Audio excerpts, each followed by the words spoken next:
গত 16 বছরে ফ্যাসিবাদের এই দীর্ঘ সময়ে এবং জুলাই গণ অভ্যুত্থানে যারা গুম খুন হামলা মামলা মানবাধিকার লঙ্ঘন করেছে অবশ্যই তাদের প্রত্যেকের বিচার হবে। যেহেতু জনগণের আকাঙ্ক্ষার মাধ্যমে একটা নির্বাচিত সরকার রাষ্ট্র পরিচালনায় আছে, আমি এই 5 মাসের সরকারের যে রাষ্ট্র পরিচালনা অর্জনগুলো তুলে ধরলাম, এখানে কিন্তু ফুটে উঠেছে একটা অনির্বাচিত সরকার আর নির্বাচিত সরকারের পার্থক্য। এখানেই ফুটে উঠেছে ফ্যাসিবাদের সরকার আর গণতান্ত্রিক সরকারের পার্থক্য। আমরা মাননীয় প্রধানমন্ত্রী জনাব তারেক রহমানের নেতৃত্বে বাংলাদেশে জবাবদিহিতা এবং স্বচ্ছতা নিশ্চিত করছি। আমরা নিশ্চিত করতে চাই সত্যিকার অর্থে আইনের অনুশাসন থাকবে, বাক স্বাধীনতা থাকবে, মানবাধিকার থাকবে। এবং এটি যে কথার কথা না, গত 5 মাসেই সেটি বারবার প্রমাণিত হয়েছে। আপনি যে পতিত স্বৈরাচারের কথা বলছেন, স্বাভাবিকভাবেই আইনের অনুশাসন যখন আমরা সুনিশ্চিত করব, গত 16 বছরে ফ্যাসিবাদের এই দীর্ঘ সময়ে এবং জুলাই গণ অভ্যুত্থানে যারা গুম খুন হামলা মামলা মানবাধিকার লঙ্ঘন করেছে অবশ্যই তাদের প্রত্যেকের বিচার হবে। যে মানবাধিকার লঙ্ঘনের আমরা কথা বলছি, সবচেয়ে বেশি সাফারার তো বিএনপি। আমরা যেই প্যারামিটারই বলি না কেন, প্রত্যেকটা ক্ষেত্রে আমাদের প্রতিটি শ্রেণীর, প্রতিটি পেশার এবং প্রতিটি গণতান্ত্রিক রাজনৈতিক দলের সংগ্রাম ছিল, ত্যাগ ছিল এবং বহু রক্তের উপর দাঁড়িয়ে আজকে একটি গণতান্ত্রিক রাষ্ট্র ব্যবস্থায় আমরা রাষ্ট্র পরিচালনার দায়িত্ব পেয়েছি। সুতরাং শহীদদের আকাঙ্ক্ষা ছিল এবং বর্তমানে যারা আহত রয়েছে তাদের যে আর্তনাদ রয়েছে, সেটিকে ধারণ করে বিএনপি ইনশাল্লাহ প্রতিটি হত্যাকারীর বিচার সুনিশ্চিত করবে। এবং বর্তমান সরকারের সময় আমরা যে জবাবদিহিতা স্বচ্ছতার কথা বলছি, অবশ্যই বিচার বিভাগ তার মতন করে স্বাধীনভাবে সেই হত্যাযজ্ঞ যারা ছিলেন, যারা দণ্ডপ্রাপ্ত আসামি, যারা মানবাধিকার লঙ্ঘনের সাথে জড়িত ছিলেন, তাদের যে প্রাপ্য সাজা সেটিও নিশ্চিত করবে। দেখুন, এখানে প্রায় 12 লক্ষ শিক্ষার্থী এইচএসসি এবং সমমানের পরীক্ষা এই বছর অংশগ্রহণ করেছে। 2700-র মতন শিক্ষা প্রতিষ্ঠান বা পরীক্ষা কেন্দ্রে পরীক্ষা হচ্ছে।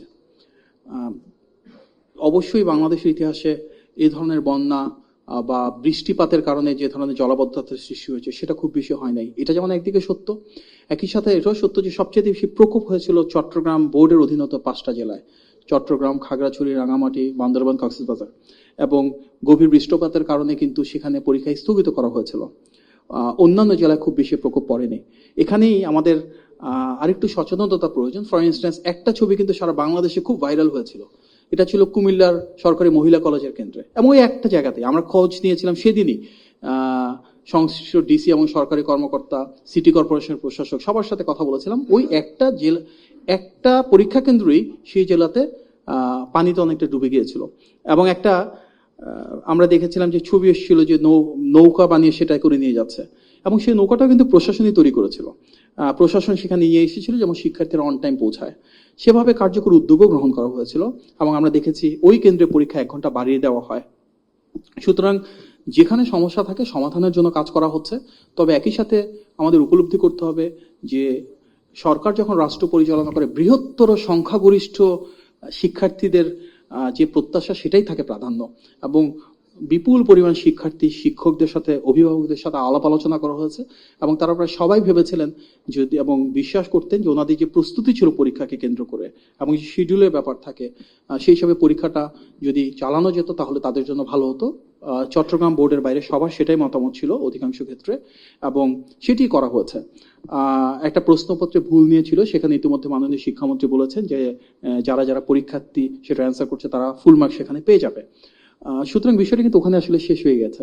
আমরা সোশ্যাল মিডিয়ার মাধ্যমে দেখেছি অনেক তথ্য এসেছে যেখানে প্রকৃত শিক্ষার্থীর সংখ্যাও খুব সীমিত পরিমাণে ছিল, আবার যারা প্রকৃত শিক্ষার্থী না, পরীক্ষার্থী না, তারাও সেখানে ছিল। সুতরাং বিষয়টাকে হয়তো ভিন্ন তৃতীয় পক্ষের কোনো নিজস্ব লক্ষ্য হাসিলের বিষয় থাকতে পারে।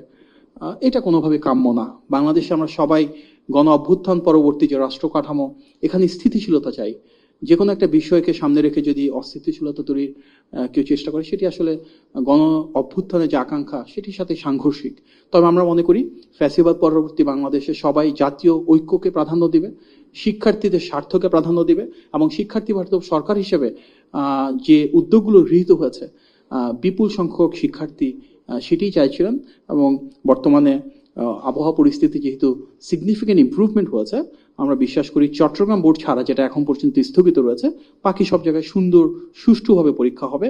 এবং আমরা দেখেছি যদিও একদিকে খুব ছোট্ট একটা অংশ আন্দোলন করেছিল, তার বাইরে কিন্তু সারা দেশ জুড়ে স্বতঃস্ফূর্তভাবে সুন্দর সুষ্ঠু পরিবেশে আমরা দেখলাম যে প্রতিটি পরীক্ষা কেন্দ্রে পরীক্ষা অনুষ্ঠিত হয়েছে।